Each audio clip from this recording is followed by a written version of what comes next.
गुलशन ने इस लड़की को बहुत गुस्से से देखा। मेरा झूला खाली करो, मैंने झूले लेने हैं। गुलशन अपने झूले के करीब आते हुए बोली। वो लड़की गुलशन की दानिश सुनकर फौरन झूले से उतर गई और झूला गुलशन के हवाले कर दिया। गुलशन 5वीं जमात में पढ़ती थी और अपनी क्लास की एक ज़हीन लड़की समझी जाती थी। अपनी अम्मी के साथ भी घरेलू कामों में मदद करती थी, लेकिन हर मदद वो अपने मूड के मुताबिक करती और आज भी सुबह से उसका मूड खराब था।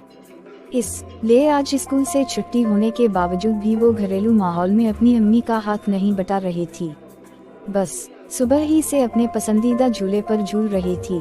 ये झूला पसंदीदा यूं था कि उसे गुलशन ने अपने अब्बू से फरमाइश करके बनवाया था। वो अपने बहन भाइयों को भी इस झूले के करीब ना आने देती थी, और जब मूड अच्छा होता तो ये और बात थी कि अपने भाइयों को झूले के करीब आने देती थी। और जब आज ये अजनबी लड़की झूले पर बैठी झूला झूल रही थी तो गुलशन को ये देखकर बहुत गुस्सा आ गया। गुलशन के डांटने पर इस लड़की ने झूला तो फौरन खाली करके गुलशन के हवाले कर दिया, लेकिन ये लड़की आई कहां से थी? गुस्से में गुलशन ने ये सोचा भी नहीं था। गुलशन अपने पसंदीदा झूले पर बैठ कर तेज झूले लेने लगी और फिर अचानक कुछ देर बाद गुलशन यकायक चौंक गई। इसने इस अजनबी लड़की को गौर से देखा। झूले के तेज हलकों सुस्त होने लगे। अजीब सी बात थी कि वो अजनबी लड़की सामने घास पर बैठी गुलशन को झूला झूलते देख रही थी। इसके देखने में गुलशन के लिए प्यार, मोहब्बत और चाहत महसूस हो रही थी। गुलशन ने सोचा, मेरे ख्याल में इस लड़की को पहले मैंने कभी नहीं देखा है। गुलशन के मुंह ने ये सोचते ही एक लखत पलटा खा लिया। अब उसे इस अजनबी लड़की पर प्यार सा आ गया था। वो झूला रोककर उसकी तरफ बढ़ी और बोली, तुम्हें मेरा झूला पसंद है, आओ अब झूले की बारी तुम ले लो। मेरे गुस्से को महसूस ना करना, मैं माजरत करती हूँ। वो अजनबी लड़की गुलशन की ये बात सुनकर मुस्कुराने लगी।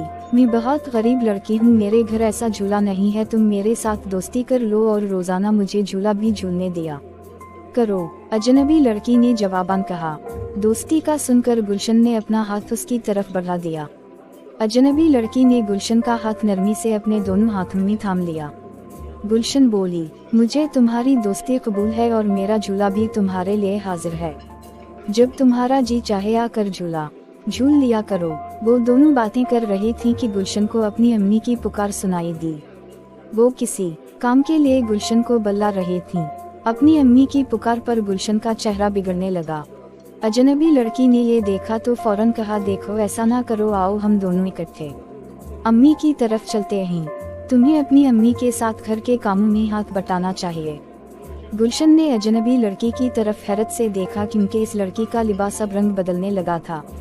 लेकिन अजनबी लड़की तेज कदमों से चलते हुए गुलशन की अम्मी की तरफ जाने लगी।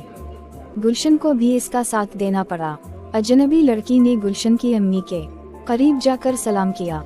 गुलशन की अम्मी ने सलाम का जवाब दिया और अजनबी लड़की को हाथ से पकड़कर साथ बिठा लिया। गुलशन की अम्मी ने कहा, तुम जरूर गुलशन की दोस्त होगी। लड़की ने जवाब में कहा, जी मैं आज ही गुलशन की दोस्त बनी हूँ। दरअसल मुझे गुलशन का झूला बहुत अच्छा लगा तो मैं झूले पर कुछ देर झूलने आ गई थी। यहाँ फिर वही हैरत अंगेज बात हुई कि इस अजनबी लड़की के लिबास ने रंग बदला। ये लड़की जब से गुलशन को झूले के करीब नजर आई थी, इस वक्त से इसके लिबास ने तीसरी बार रंग बदला था। पहली बार इसके कपड़ों का रंग नीला था, दूसरी बार सब्ज हुआ और अब हल्का आसमानी कलर का हो गया था।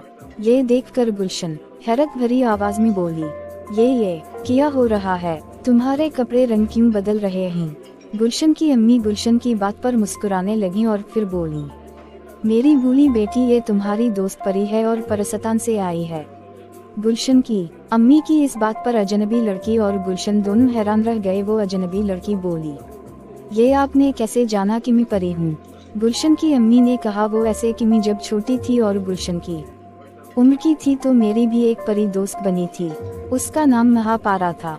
बाद में उसे एक देव अगुआ करके ले गया था, गायब हो गई। देव से एक नेक जिन ने उसे आजाद करा लिया था और फिर इस जिन से उसकी शादी हो गई थी। महापारा शादी के बाद मुझसे कभी नहीं मिली। मेरी शादी पर एक खूबसूरत तोहफा उसने जरूर भेजा था। ये तोहफा एक खूबसूरत कालीन था जो एक तवील अरसे से मेरे कमरे में बिछा हुआ है और जरा भी खराब नहीं हुआ। महापारा ने मुझे परियों को पहचानने की निशानियां बता दी थी।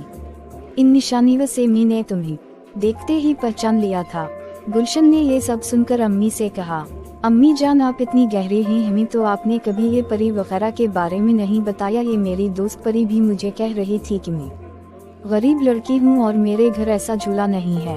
वो अजनबी लड़की जो दरअसल परी थी जवाबन बोली, हम परियां आसानी से खुद को इंसानों पर जाहिर नहीं करती, लेकिन तुम्हारी अम्मी ने मुझे पहचान लिया। तुम्हारी अम्मी बहुत समझदार और अच्छी ही, तुम्हें अपनी अम्मी की कद्र करना चाहिए। कुछ देर बाद वो परी अब रुखसत होने लगी। गुलशन ने इससे कहा कि वो फिर कब इससे मिलने आएगी, तो परी ने कहा, मैं तब तुमसे मिलने आऊंगी जब तुम अपने आप को बदलोगी, अपनी अम्मी जान के साथ घर के कामों में मदद करोगी और अपने बहन भाइयों के साथ अच्छा सलूक और इन्हें अपने झूले पर झूलने की बारी दोगी। इसका वादा करो तो मैं तुम्हें मुस्तकिल मिलने आऊंगी। गुलशन ने बेइख्तियार परी का हाथ पकड़ लिया और कहा, मैं वादा करती हूँ कि मैं अच्छी लड़की बनूंगी, सबके साथ अच्छे अंदाज से पेश आऊंगी। गुलशन की ये बात सुनकर परी के चेहरे पर मुस्कुराहट आ गई। वो बोली, ठीक है, मैं फिर तुमसे मिलने आऊंगी। हमको वो बच्चे बहुत अच्छे लगते हैं जो बड़ों का कहना मानते हैं।